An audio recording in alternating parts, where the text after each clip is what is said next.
Mount Everest को 2 बार फतह करने वाली विश्व की प्रथम महिला पद्म श्री संतोष यादव जी मंच पे उपस्थित हैं। देखिए वो अपना बयान करेंगे। शांत रहेंगे।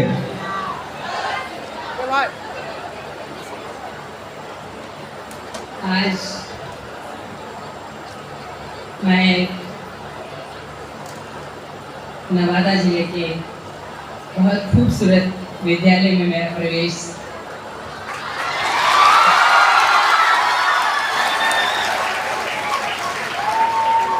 मुझे विद्यार्थीगणों का जो उत्साह था वो बहुत ही देखने लायक था और मेरे रोंगटे अभी भी खड़े हो रहे हैं। जब मैं आपके प्रांगण में प्रवेश की तो आप लोगों के उत्साह ने मुझे उत्साहित किया और मुझे काफी ऊर्जावान बनाया।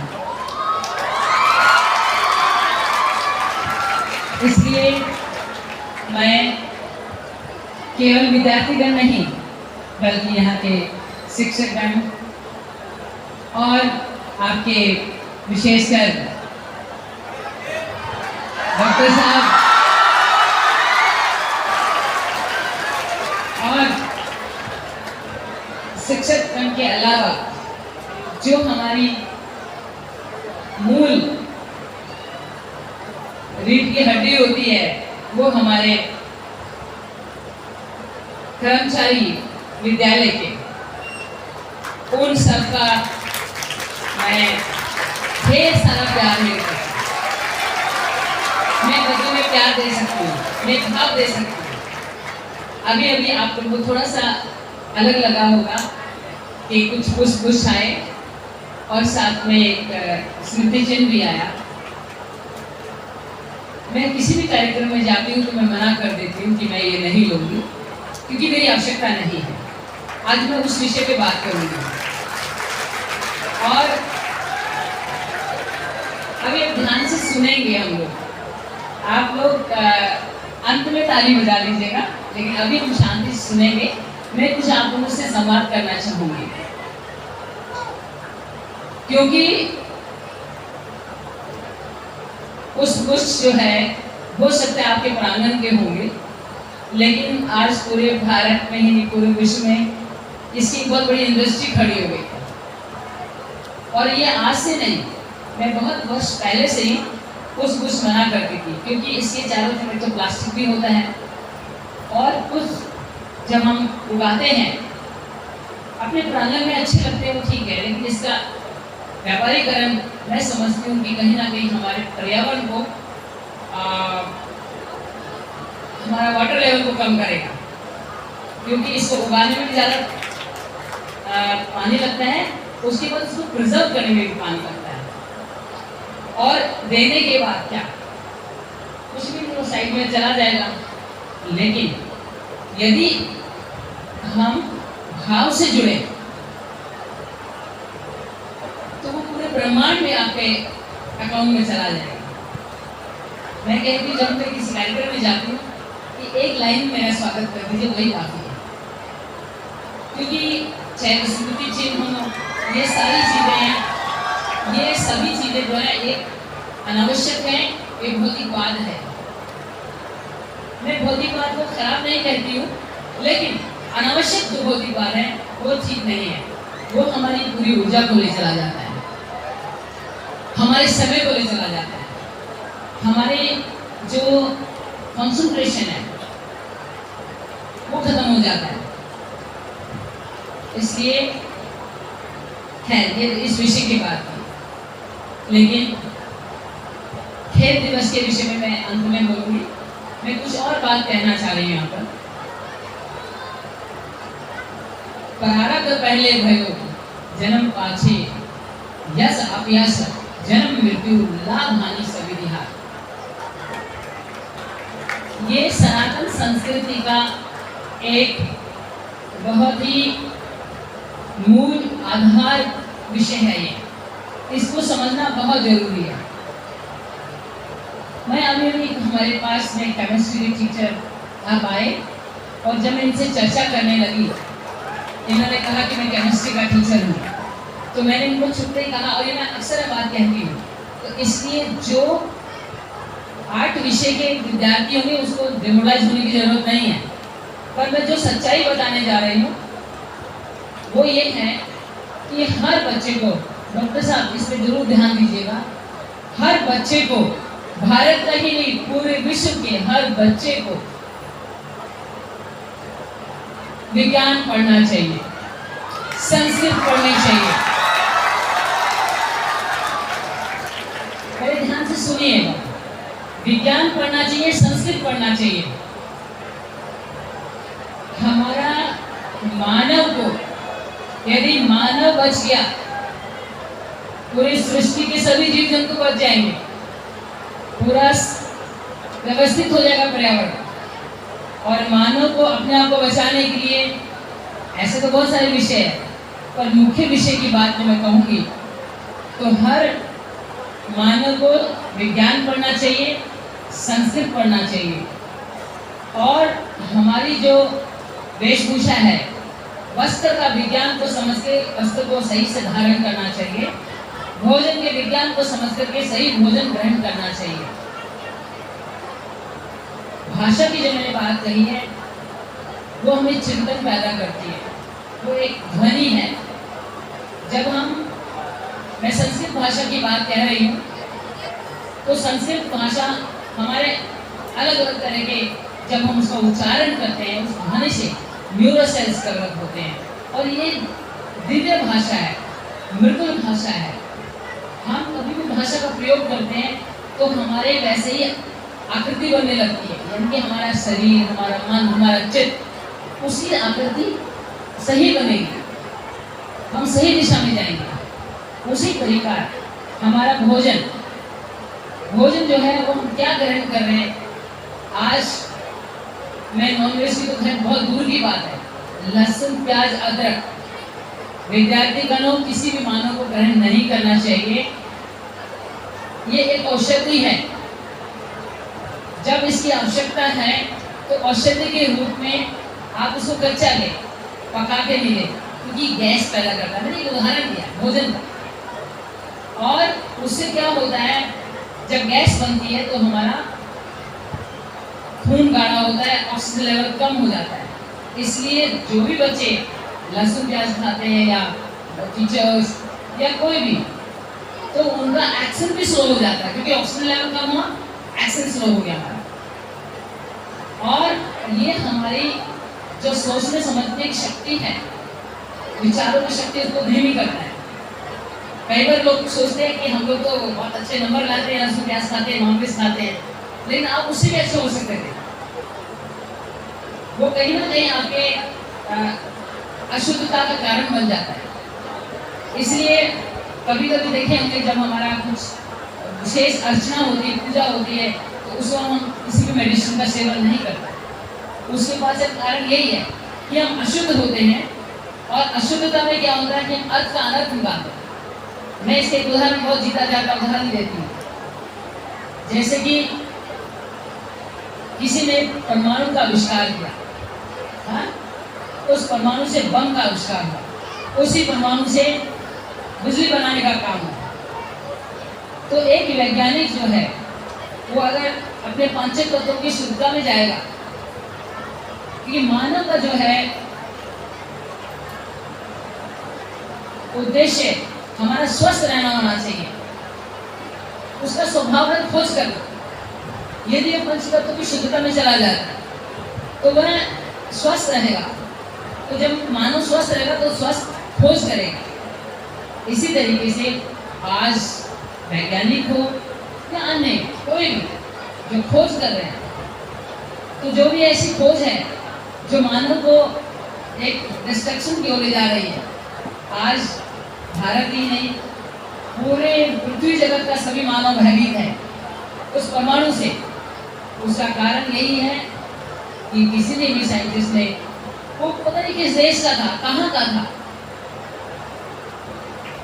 और उसने एक इस खोज को करके पूरे मानव जगत को बहने के रास्ते में ले जा गया।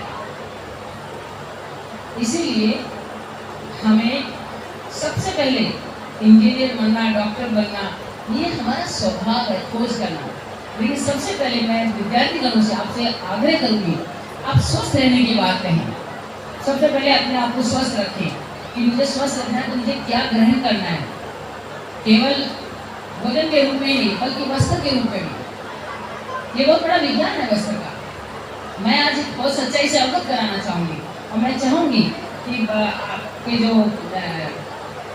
स्कूल के जो मैनेजमेंट है वो उस पर ध्यान दें। हमारे बच्चे को मैंने एक विषय उठाया था, गवर्नमेंट ऑफ इंडिया को कहा इस बात के लिए, उस पर काम भी हो रहा है। हमारा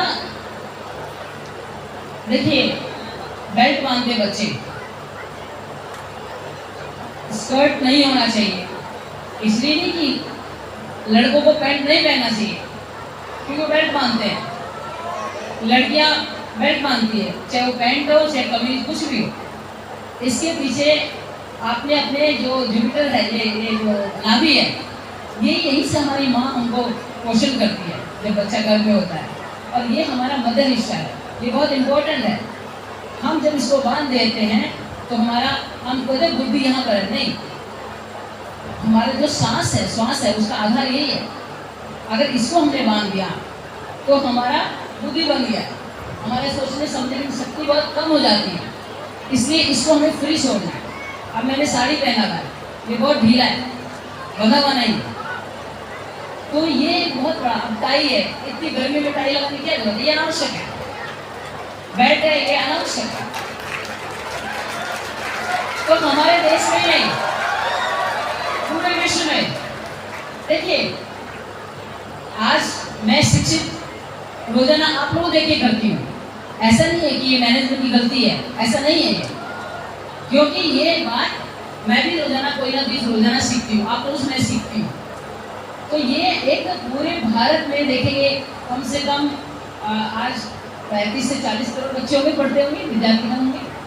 अब पूरे भारत के बच्चों का बेल्ट और टाई को हटा दिया जाए, कितने अरबों खरबों रुपए बच सकता है भारत का। और मैंने बड़े बड़े कॉलेजों में देखा है, मैं IIT में गई, वहाँ पे मैंने एड्रेस किया उनको, मैंने उन बच्चों से पूछा कि जो आपने ये टी-शर्ट पहना हुआ है, आप इसके मटेरियल जानते हैं? तो वो हैरान हो गया, कहता मैडम हाँ सिंथेटिक है इसमें। तो मैंने कहा आपका IIT का एक विद्यार्थी बनना, IIT क्वालिफाई करना मेरे लिए 0 हो गया। क्यों 0 हो गया? क्योंकि आपने अपने स्वास्थ्य पे ध्यान नहीं दिया। आप साइंस पढ़ते हुए भी आप सिंथेटिक पहन रहे हैं। ज्ञान क्या होता है? हम ज्ञान सिर्फ पेट के लिए कर रहे हैं, नहीं, ज्ञान हमें स्वास्थ्य के लिए करना है। तो ये मेरे प्यारे बच्चों, इस पे हमें ध्यान देना है कि हम क्या ग्रहण कर रहे हैं, क्या हम पहन रहे हैं। हम एंजाइटी में हैं, हम डिप्रेशन हो रहा है, तो क्यों हो रहा है? हम अनेक तरह की क्रीम लगाते हैं, वो सिंथेटिक स्मेल आती है, शैम्पू लगाते हैं, मैं नहीं लगाती शैम्पू, ना मैं साबुन लगाती हूँ, मैं ऐसे नहाती हूँ। तो ये सारी चीजें टूथपेस्ट करते हैं, इस्तेमाल करते हैं, हमारी मेमोरी को लॉस कर रहे हैं। तो खैर, मैं आप लोगों को ये बताना चाह रही थी कि आवश्यकता में कैसे जाना, ये हमारा मूल जीवन का ध्येय होना चाहिए। और मैं खेल विषय में बोलना चाहूँगी। अभी मैं डॉक्टर साहब को एक बात यही कह रही थी, मैं आप लोगों को डिमोलाइज करने के लिए नहीं आ रही हूँ, मैं आप लोगों को उत्साह बढ़ाने के लिए आ रही हूँ, सही ज्ञानवर्धन देकर के। जो मैंने महसूस किया, जो मुझे समझ में आया, मैं हिमालय में थी, हिमालय में लोगों के मन में बहुत अलग तरह के भाव आते हैं। हमारे साथी लोग थे, उनके मन में एक ही था कि मैं एवरेस्ट पे पहुंचूं। जैसे भैया बोल रहे थे कि इन्होंने हिमालय को 2 बार झुका दिया, ना, हिमालय एक प्रकृति का हिस्सा है, मैं झुक सकती हूँ उसके सामने, मैं किसी को झुका नहीं सकती, किसी इंसान को झुका नहीं सकती। हमको उनके सामने समर्पित होते हैं। आज विद्यार्थीगण, मैं आपके सामने समर्पित हूँ। आज एक बात ध्यान रखना बच्चों, हम किसी भी चीज को अगर तर्क के भाव से देखेंगे, चाहे वो निर्जीव वस्तु हो चाहे जीव वस्तु हो, हमें कुतर्क मिलेगा।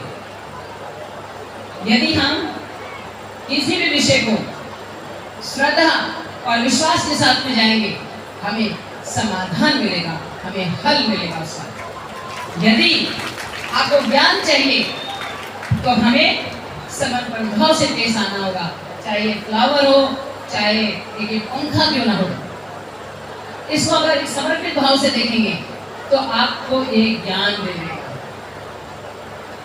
इसीलिए मैं जो विषय उठा रही हूँ वो है खेल कूद का। और आज बहुत महत्वपूर्ण दिवस है, खेलकूद दिवस है। एक्चुअली यहाँ पे मैं आ नहीं सक रही थी क्योंकि मेरा ऑलरेडी कार्यक्रम बन चुका था और अभी भी मैं अपने कार्यक्रमों के बीच में से इस समय को निकाल करके आप लोगों के बीच में आई हूँ। और ये मैंने 2 दिन पहले जब उन्होंने संपर्क किया था डॉक्टर साहब ने मेरे से, तो मैं स्पष्ट मना कर दी थी क्योंकि मेरा कार्यक्रम ऑलरेडी लग चुका था। खैर, मैं मंदिर में थी, अचानक मुझे आपने बहुत आग्रह करके कहा कि वहाँ पे बहुत बच्चियाँ हैं और वो बहुत उत्साहित होंगी अगर आप आएंगे तो ये अचानक जब मैं मंदिर से निकल रही थी, वहाँ पे दक्ष मंदिर है महादेव का, मैं वहाँ से निकल गई, वहाँ मेरे भाव में नहीं आया।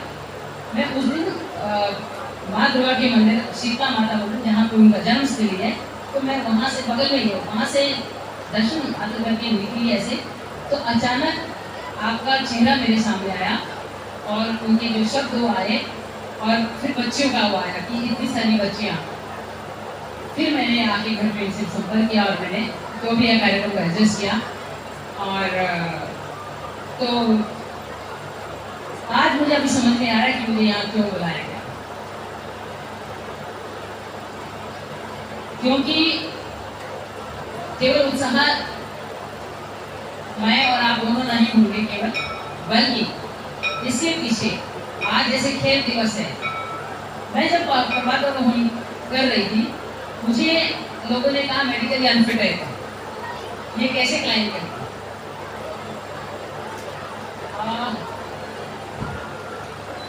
पर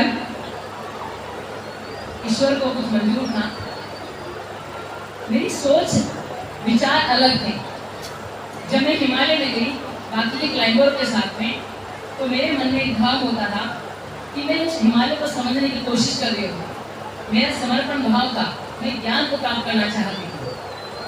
बाकी के लोगों का एम जो था वो था एवरेस्ट के टॉप पे पहुंचना, वो एक्सप्रेशन का एम था, मिशन होता, उद्देश्य वही था। तो उस उद्देश्य में केवल क्लाइंबिंग था, हमारे उद्देश्य में ज्ञान था।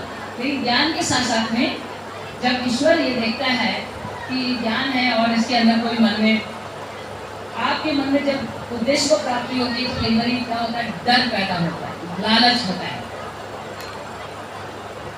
तो वो हमारे सामने हमारे लिए हिंड्रेंस भी पैदा करते हैं। लेकिन जब इस भाव में अगर ज्ञान है, नाम कमाने का वो नहीं है विषय, अगर सिर्फ ज्ञान का विषय है तो आप बेफिक्र रहते हैं, आपको डर नहीं होता किसी प्रकार का।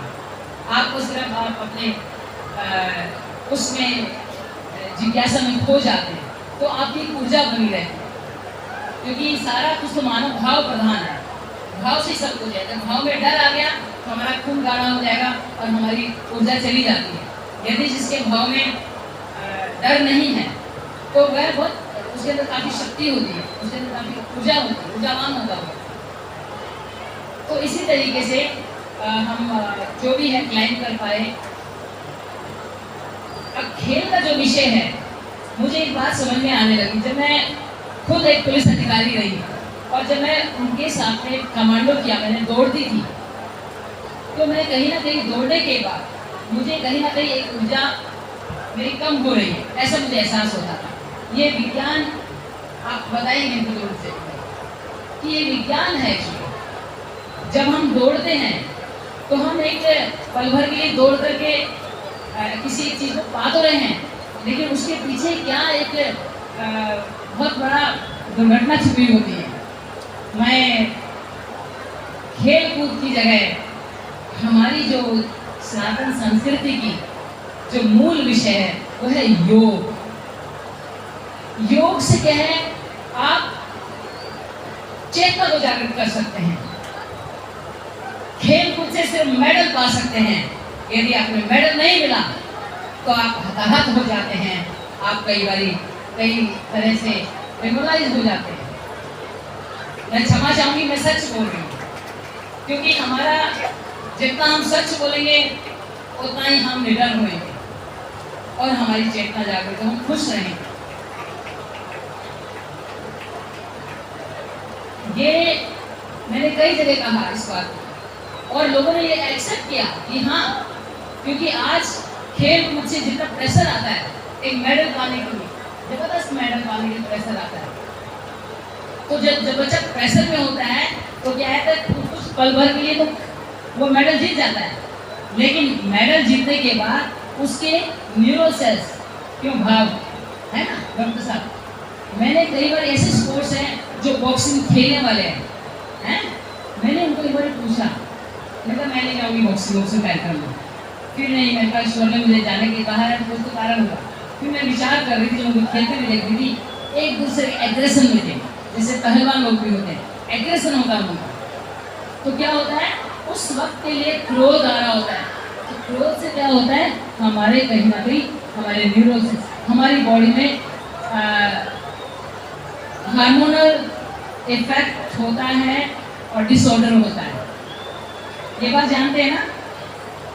जब हम शांत रहते हैं, जो हमारा योग रहता है,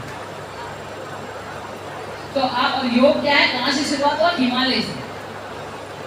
तो मैंने हिमालय की जो आरोहण किया वो योग के माध्यम से किया।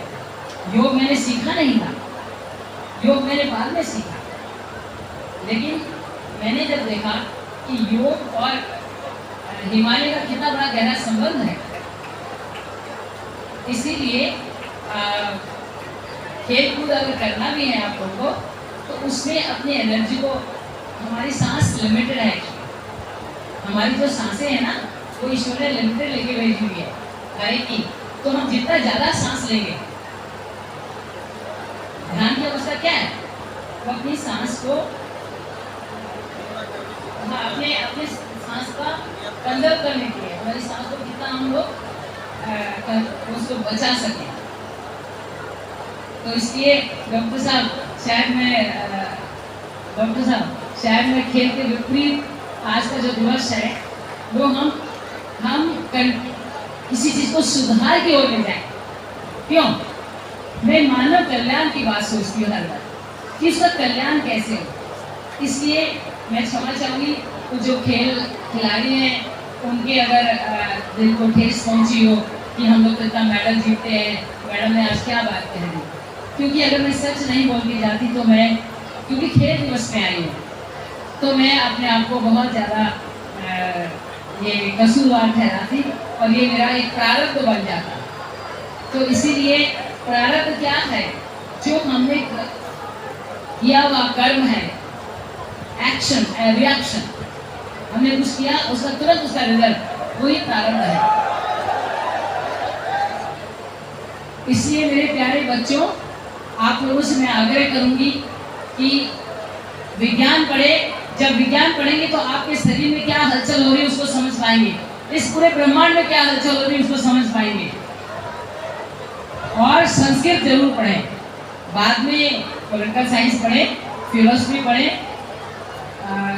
साइकोलॉजी पढ़े, कुछ भी पढ़े, लेकिन बीएससी तक कम से कम उनको, डॉक्टरी इंजीनियरिंग उसके बाद करें। क्यों बीएससी? क्योंकि अगर बीएससी करेंगे तो लोग, बच्चा उसको बड़ा हो चुका होता है, वो अपने बच्चे को 8वीं कक्षा से ही क्या बोलते हैं इंजीनियरिंग और मेडिकल की तैयारी कराना शुरू कर देते हैं। बच्चों के अंदर दबाव होता है, उनकी जो ग्रोथ होती है मानसिक, वो कहीं ना कहीं अवरुद्ध होती है, रुक जाती है, कि उस दबाव के कारण। ये बहुत बड़ा अहम विषय है। इसलिए मैं, अगर यहाँ पे अभिभावकगण हैं, माता पिता अभी आए हुए हैं, या बच्चे भी अपने माँ बाप को इस बात के लिए कन्विंस करें कि हमें प्योर साइंस पढ़नी है, बीएससी पढ़नी है, तो क्या होगा, ब्रह्मांडीय ज्ञान भी हो जाएगा, हैं? और इसी तरीके से आज का जो मूल मेरा यहाँ पे आने का है, उसके लिए खेलकूद के अलावा जो मैंने बात कही कि आवश्यकता में जीना, अनावश्यकता को त्यागना, ये हमारे जीवन को बहुत सुंदर बना सकता है। और विद्यालय सबसे बड़ा माध्यम है इसको सुधार करने के लिए। पूरे बाजार को हम सुधार कर सकते हैं। बहुत सारी ऐसी चीजें आ रही है बाजार में जो हमारी सारी ऊर्जा को ले जा रही है, विशेषकर मोबाइल है। ये मैं जरूर कहूँगी बच्चों, आप मोबाइल को ज़्यादा प्रयोग ना करें, उसका उतना ही प्रयोग करें जितनी आवश्यकता है। कितनी सारी ऐसी चीजें हैं, आप मेमोरी लॉस कर रहे हैं अपनी मोबाइल से, इतना रेडिएशन होता है उसके अंदर, आपकी आंखें जा रही है, आपका शरीर शारीरिक रूप से विकलांग करता है मोबाइल। उसी तरीके से अनावश्यक जो चीजें पहले के लोग भी रहते थे ना, बिना साबुन तेल के, आज मैं भी तो रहती हूँ, क्या मैं खराब लग रही हूँ? कोई क्रीम नहीं लगाती हूँ, कोई साबुन इस्तेमाल नहीं करती हूँ, ना ही मैं टूथपेस्ट करती हूँ।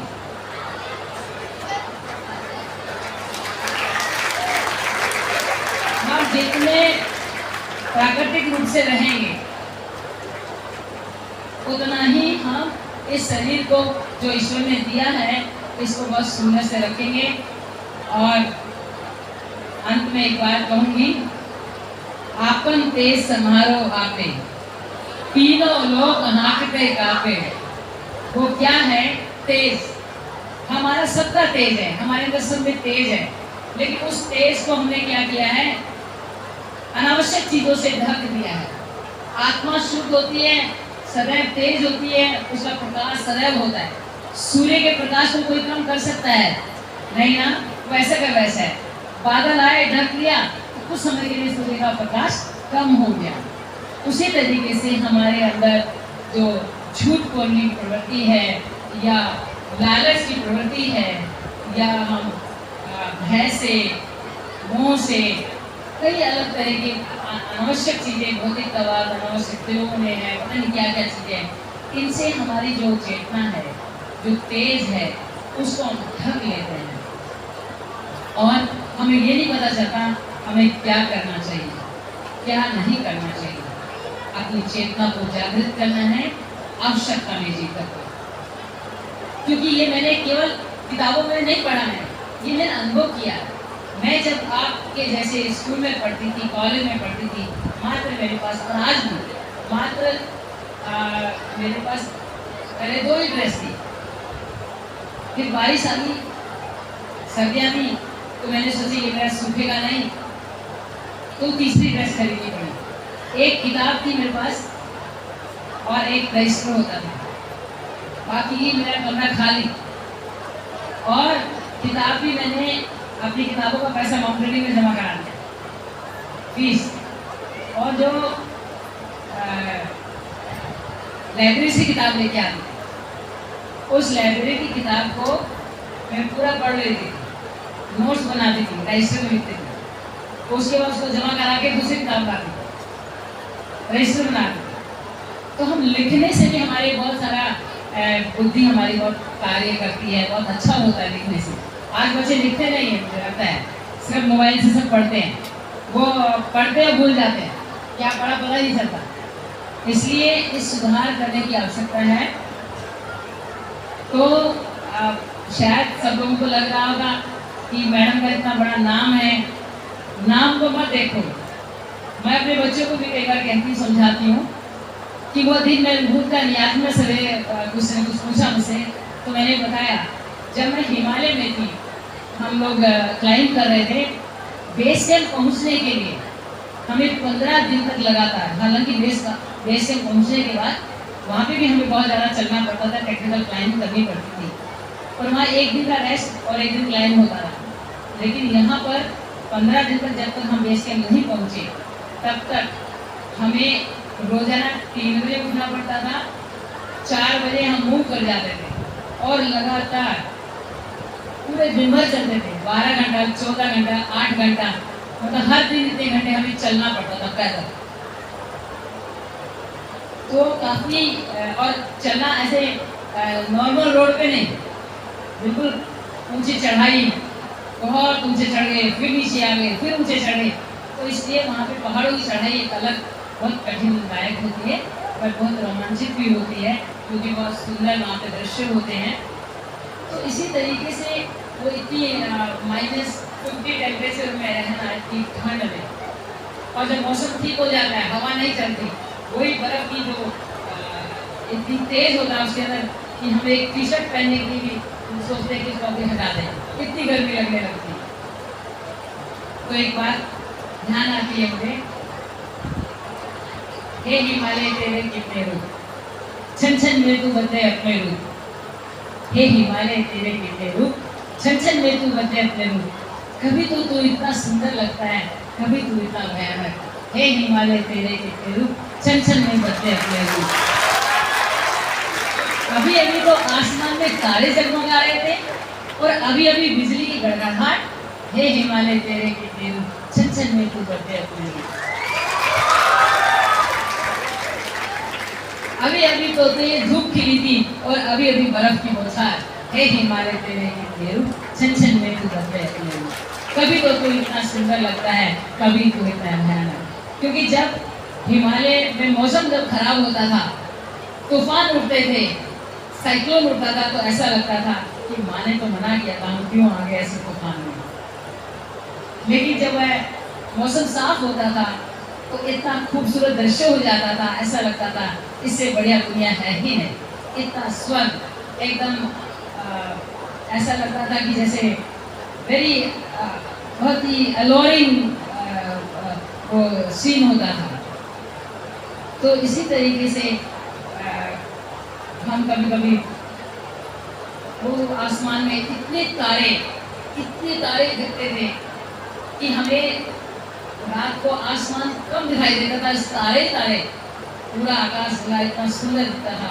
और जब कभी चंद्रमा को हमने ऐसे चलते फिरते देखा कि वो उसके देख रहे हैं, बैठे हैं, तो कैसे वो डूब रहा है एक किसी पहाड़ के पीछे में, कैसे सूरज डूब रहा है, किस तरीके तो अलग अलग अलौकिक दृश्य देखने को मिलते थे वहाँ पर। तो वो भी हमारा एक ऊर्जा का कारण होता था। तो मैं इन्हीं शब्दों के साथ में मैं आप लोगों से विदा लेती हूँ, और मैं तुम्हें आप सभी के स्वास्थ्य की कामना करती हूँ कि आप स्वस्थ रहें, और जो भारतीय संस्कृति है उसके अनुकूल हमें पूरे भारत को ही नहीं बल्कि पूरे विश्व की चेतना को जागृत करना है। और आप विद्यार्थी बहुत बड़ा माध्यम बन सकते हैं, ऐसा मैं सोचती हूँ। इसलिए आप स्वयं की चेतना को जागृत करें। आप लोग वह दिन दूर नहीं है, मुझे ऐसा लगता है, मैं आग्रह करूँगी आप बच्चों से, आप साड़ी पहन के आए स्कूल में। आप बिहार और बंगाल का तो ये उड़ीसा का ये कल्चर रहा है, यूपी का, ये वहाँ बहुत कम उम्र में लड़कियाँ साड़ी पहनती थी, क्योंकि साड़ी पहनने का एक साइंटिफिक विज्ञान है। क्या है पता है? चाहे पुरुष हो चाहे महिला हो, धोती पहनना चाहिए उनको। उसका कारण है पीछे धोती पहनने का। आप जब ये टाइट कपड़े पहनते हैं, पजामी या सलवार या आदमी लोग पैंट पजामा, तो हमारी जो ना अंदर नेगेटिव ऊर्जा घूमती रहती है, वो निकल नहीं पाती, जिसकी वजह से हमारी एंजाइटी होती है। वो क्यों होती है पता है? केवल ये बांधने वाली बात नहीं थी, लेकिन जब हमारा गैस पास करते हैं, तो वो गैस अगर हम साड़ी पहना या धोती पहना पुरुष ने, तो वो जल्दी बाहर चली जाती है, या और नकारात्मक कोई भी ऊर्जा वो जल्दी बाहर चली जाएगी। लेकिन अगर हमने पजामी पहना, चुस्त पजामी, तो बिल्कुल नहीं निकल पाती। टाइट पैंट पहना या जीन्स पहना, मैंने पहनी है जीन्स, मैं जानती हूँ उसके कितने नकारात्मक वो है। इसलिए मैं साड़ी में, क्योंकि साड़ी का मैंने मेरी माँ की साड़ी बहुत कम उम्र में पहन करके कभी कभी देखती थी, तो मुझे एक ऊर्जा महसूस होती थी, एक ऊर्जा का फ्लो होता था। इसलिए आप देखेंगे कि एक ऊर्जा है इसके अंदर, मैं कहीं पे भी निकल जाती हूँ, अभी चाहे एयरपोर्ट पे होती हूँ, चाहे मैं मंदिर में हूँ, अक्सर लोग मुझे ऐसे देखेंगे, रुक करके देखेंगे, क्या देख रहे हैं। और कई लोग तो मुझसे बात करने आएंगे, आपके अंदर बहुत ऊर्जा है। तो वो ऊर्जा वन ऑफ द कारण है, एक उसका विशेष कारण है कि साड़ी का पहनना, और उससे क्या आपकी चेतना जागृत होती है। और इसी कुछ एक और विज्ञान बताती हूँ। देखिए, आप लोग जब साड़ी पहनते हैं तो आपको सस्ता पड़ता है।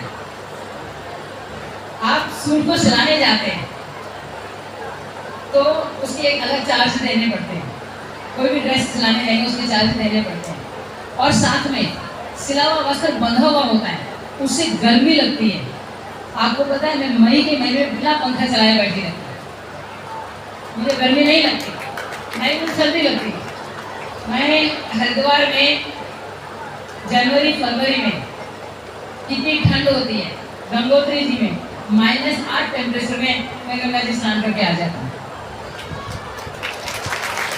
और रोजाना करती हूँ। हरिद्वार में कम से कम 111 डुबकी लगाती हूँ ठंड में। तो जब संतोष, वही शरीर तुम्हारा है वही मेरा है, ये पंचतत्वों से बना हुआ शरीर है, इसमें कोई फर्क नहीं है।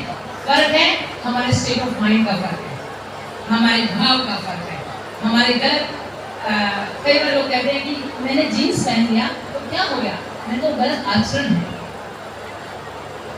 मैं कभी कभी अपने आप को याद करती हूँ जीन्स की हो मेरी, तो मुझे बड़ा गिरयानी होती है, घृणा होती है मुझे। पर मैं जैसे पहाड़ों से नीचे आती थी उसको फेंक देती और मैं साड़ी में लपेट के आती। यूनिफॉर्म में पुलिस में थी मैं, जिस दिन मुझे बहुत जरूरी होता था तब मैं यूनिफॉर्म पहनती थी, मैं साड़ी पहन के घूमती रहती। तो साड़ी का जो है, मुझे किसी ने कहा नहीं, ना मैं दिखावे के पहनती, मुझे इसकी ऊर्जा महसूस होती है, इसलिए मैं इसको पहनती हूँ। आप मंदिर में, कई मंदिरों में जाए, साउथ में जाए, कल हम वहाँ पे नागेश्वर में धोती नहीं पहना तो अलाउ नहीं, मना करता, क्योंकि उसके अंदर एक नकारात्मक ऊर्जा होती है। इस बात को जानिए, इस विज्ञान को जानिए कि आपके अंदर कितनी नकारात्मक ऊर्जा है। जिस दिन आपने धोती पहनना शुरू किया हमारे बच्चों ने और बेटियों ने, आप देखिए इस भारत को क्या कोई पकड़ नहीं पाएगा, ये विज्ञान है इसके पीछे। और आप प्योर वेजिटेरियन भोजन लीजिए, लहसुन प्याज नहीं लीजिए, सही तो पंचतत्व की शुद्धता में आप देखिए। आकाश तत्व, आकाश तत्व क्या है हमारे, क्यों मैं संस्कृत पढ़ने के कह रही हूँ, क्योंकि संस्कृत पढ़ने से क्या है, हमारा आकाश तत्व मजबूत होता है, चेतना, हमारे विचार उत्पन्न होते हैं, और वही आधार है हमारे चारों अन्य पंचतत्वों का। इसलिए मैं आप लोगों से ये पुनः आग्रह करूंगी कि आप लोग पंचतत्वों की शुद्धता में जाएं, अपने भोजन के विज्ञान को पहचानें, अपने चिप्स कुरकुरे खाते हैं, क्या क्या फूड खाते हैं, अपने वस्त्र के विज्ञान को पहचानें, अपने विचारों के, अपने शब्दों के विज्ञान को पहचानें। जो भी शब्द कहें वह बहुत सोच समझ के कहें, कभी भी कोई ऐसा शब्द ना कहें जिससे कि हम किसी को ठेस पहुंचे। बहुत बहुत धन्यवाद। जय हिंद।